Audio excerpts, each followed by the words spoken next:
Howdy guys, this is CoreCat13 doing another recording here on the 12th of July 2021. And we are back with Super Mario 64, alright. Last time we did Wet Dry World, and we did Tick Tock Clock, and I rambled. In this episode, well, we're going to do our best to conclude Wet Dry World. And we may do some other stuff in the meantime. Alrighty. Let's see here. So I guess one thing I could probably talk about is just some more shenanigans that happened during the failed recording. I remember I was actually talking about these things.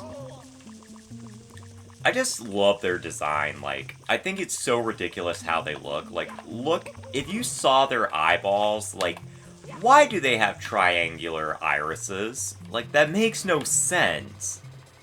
I mean, again, I know it's due to system limitations, but still. I'm kind of surprised that guy didn't throw me.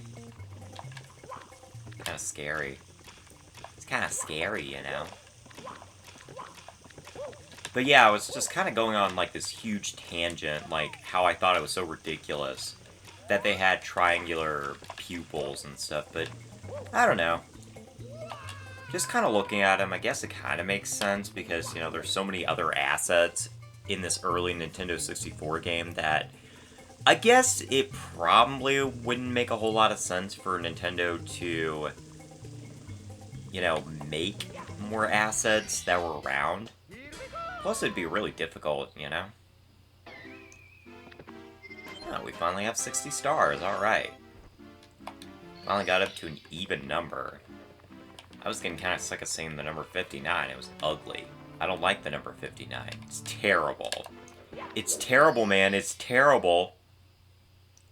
I like seeing a good even number, you know? Even numbers are fun. Speaking of which, I saw a bunch of really interesting number combinations at work. Like, I always look... Like, I mention this a lot, but at work I usually... Like, I try to find, like, fun number combinations and stuff, just to kind of keep my mind occupied. And I found that, the ones that I find the funniest recently are the ones that usually are in sequence with each other. Like, ones that are, like, 5, 4, 3... Oops, sorry. Like, 12, 34. I don't know what the hell's going on with Mario here. Mario? Mario? Mario, why were you humping the wall? Why were you humping the wall? Never saw that glitch before. That's like something you'd see in Bubsy 3D. Anyway. But yeah, I find the ones that are the funniest that are like 12.34, which is like 1, 2, 3, 4. Or like 5, 6, 7, or stuff like that. I don't know why I find it so funny, but it's just like, it's so odd that it happens that you just end up finding it kind of funny. I also find it funny whenever I see, like, repeating numbers. Like, I noticed that, like, the ones that appear the most often are, like, 3333, 666, and, 1212.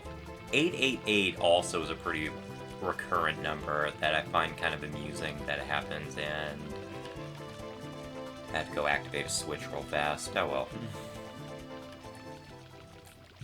But yeah, I don't know why it happens, but it just always does. I also kind of find it interesting whenever a total ends up, like, becoming, like, really, really flat. Like, $23 is the one that I keep seeing the most often. That's, like, 23 and 13 are usually the ones that end up being, like, the flat numbers. And I don't know why it's those two numbers in particular, but I'm not arguing. I love the number 13. If you know me, 13 is my number. Because, you know, I was born on the 13th day of a certain month, so, yeah.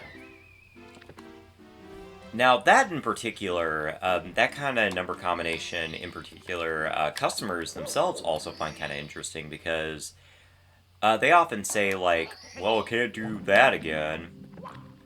But they usually don't find the whole, like, weird number thing that interesting. But I do, because I guess I'm a nerd. A nerd! I don't know. But ever since college, like, I found numbers to be progressively more interesting the more and more I notice them. Like, all I can really say is that I blame my statistics course or whatever. Like, in my contemporary math class or whatever, one of the courses we had to learn about was, man, I should have gotten electrocuted there. One of the things we had to learn about was statistics, and I found statistics to be super interesting. Because, you know, it's, learning about things over time. And, I don't know, I found it super interesting because you get to see how things change over time, and that was interesting. I've never done that before. Oh, the things you do during your LPs that you find funny. That fire dude just kind of set me on fire, and then I jump, and then I activate the star. Thank you, dude. I mean, you're an asshole, but still. That shouldn't have happened either, but whatever. We got 61 stars. Rock and roll. Man, we aced that stage. Man, don't leave the second floor. We're not done yet. We're not done yet, Mario. I know you don't want to be up here yet because we haven't even taken care of the basement floor, but we got so much to do here. Hi, Toad. Anyway. So like I was saying with the statistics thing, I don't know, I found it kind of cool. That's all I really had to say on that. Anyway. Since we're going back to older stages that I did during my practice excuse me, I guess I can just call it my practice recording. I guess we can just keep doing Tick Tock Clock. Let's see, which stages have I done? Stop time for red coins. I guess we can do Pit and Pendulums. I guess we can do that. Now, in terms of, like, how I do Tick Tock Clock, I do it in a very interesting order. Like, I always go from, like, top to bottom. Like, that's what I always do. Like, I always do, like, the stages in order from, like, the one closest to the bottom of the clock to the ones at the top of the clock. So, Stomp on the Thwomp will probably be our final destination. But, yeah. I don't know why I do it. I don't know why I do it in that particular order, but I do. I think I started doing...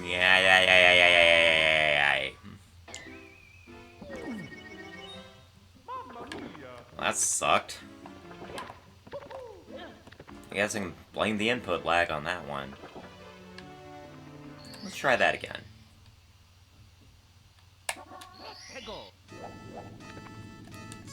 Yeah, the stage is moving. Damn it. All because the fucking minute hand or whatever. Oh my god, don't do that again!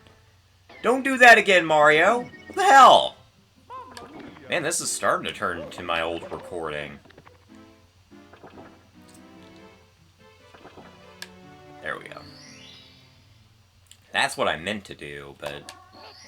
because I don't like when the damn stage moves.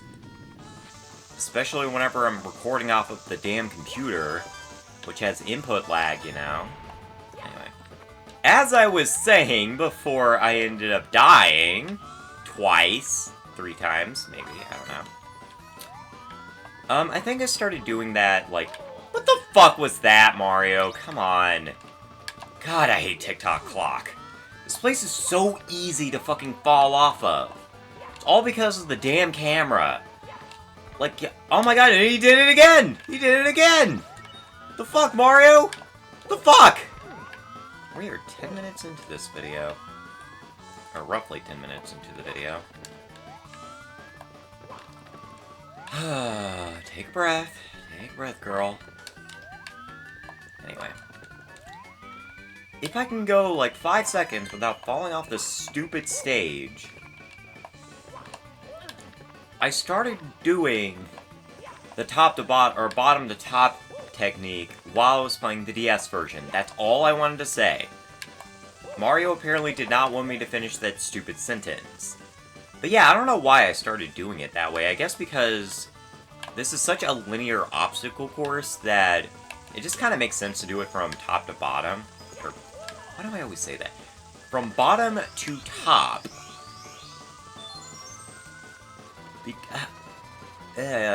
Fuck, I just had a brain fart. What was I saying? I don't even know. We're at the end of the stage anyway.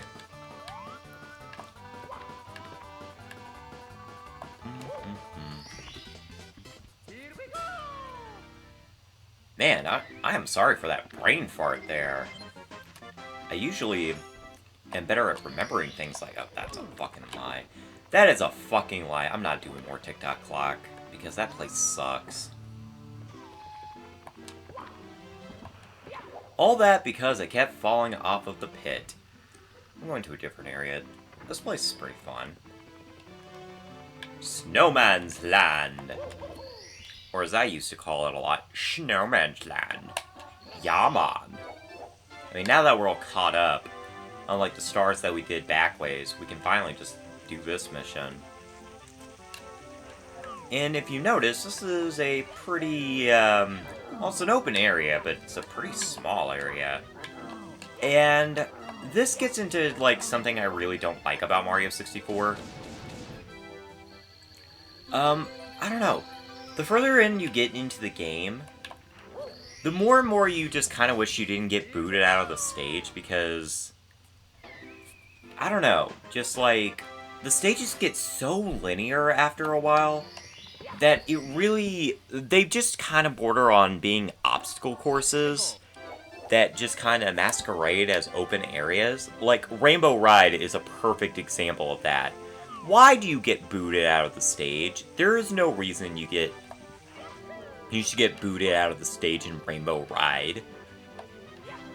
And this is another area I find it kind of ridiculous that I should have made that jump on that spin drift. You fucking... Oh my god. Oh my god. I'm sucking, man. I'm sucking. My hand keeps trying to fall asleep. My hand does this weird thing where if I play a video game for a long period of time, my left hand falls asleep. I guess it's just like the way I'm holding the controller too, but my hand falls asleep. I have to keep trying to wake it up. I woke up a star. Well, since we're here, might as well grab it. 64 stars, hell yeah, finally. But yeah. Can I make a point without getting distracted for like 5 seconds? Probably not. But yeah, I just wish that we didn't get booted out of the stage. Like, if they ever did remake Super Mario 64, please remove the boot out system, Nintendo, and go for a more Mario Odyssey approach, where basically, instead of like getting booted out of the stage or whatever, you just stay in the stage, at least for the later areas, because the later areas are so goddamn linear that there's no reason why you should get booted out of the stage. And also, please put in more collectibles and stuff, like, I don't know what things you would add to Mario 64 to, you know, add to the collectible count. Like, all you're really getting is the Power Stars, and that's about it. But, you know, there's so many other things you could collect. Like, in the later Mario games, you're collecting star bits, you're collecting blue coins and stuff like that. Maybe, like, hell, you could throw in the blue coins and retrofit them into Super Mario 64. I guess the character keys or whatever from Super Mario 64 DS could qualify as, like, a collectible. But I don't know, like, that was fine, but I don't know. There's just gotta be something a bit more. They're gonna do another thing for Mario 64. Which, by the way, Nintendo, why did you make... Like, a lot of people have issue with the fact that they just kind of up-resed the ROM of Mario 64 instead of just, like, actually trying to remake it from the ground up, but I don't know. And I'm talking, like, for... Oh my god. Can I not fall off the goddamn stage? Anyway, so... a lot of people have a problem with the fact that they just kind of up-res Mario 64 and use the Shindo version. But I don't know. I don't really have that much of a problem with it. I think people are just kind of blowing it out of proportion. Because, you know, the Shindo version runs pretty well. It fixes a lot of the problems that Mario 64 had. Like, it doesn't fix the whole stairway glitch that I, of course, exploit to get to the top floor, but... But, you know, it fixes a couple of the issues. Like, I don't know. Like the backwards long jump and stuff like that. Like, some of the more exploitable glitches and stuff that I really... A lot of people get upset at the fact that, oh, they removed the glitch and stuff. I don't really care. Personally, it's like, it wasn't supposed to be there to begin with, so technically speaking, like, you're getting upset about an exploit, which, if you stop to think about it, if you're really getting upset about an exploit in a game, then how good is the game really to begin with? It's kind of ridiculous. Anyway, we are almost done with freaking Snowman's Land! Holy shit! I didn't expect that.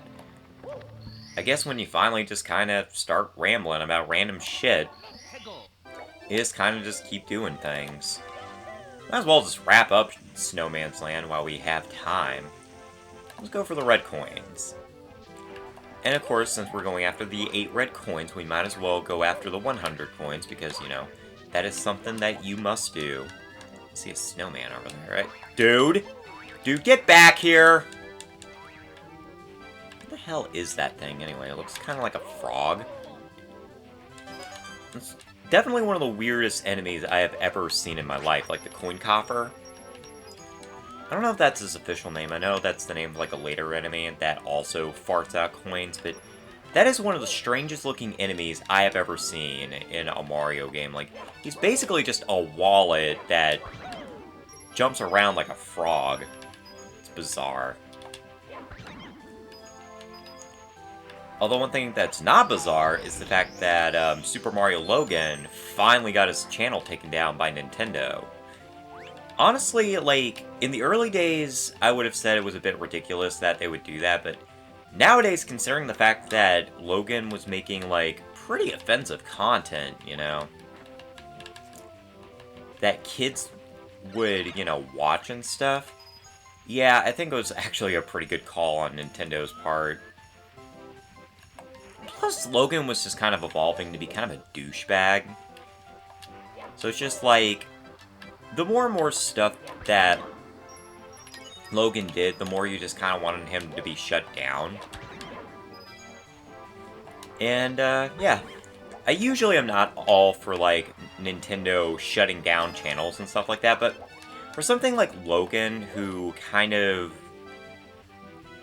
Oh, shit, we're about to run out of time here. I might as well just grab the 8 red coins and then just call it an episode, because we are almost... Like I said, we are almost out of time, according to my recording here. But yeah, I mean, if you are going to have a content creator that is exploiting kids' familiarity with Nintendo, then yeah, I would definitely recommend, like, removing the channel, because, you know, kids don't need to see that. It's a little disgusting. That's what I was trying to say. Anyway, I wanted to do the freaking 100 coin mission, but we're running out of time, so grab the star. Alrighty, well, thank you guys for joining me today. It was just kind of another ramble fest, but anyway. Next time on Super Mario 64, I guess we'll wrap up Snowman's Land, and we'll just kind of continue in the top floor. So, see you guys then. I've been CoreCat13, and I hope you have a fantastic day.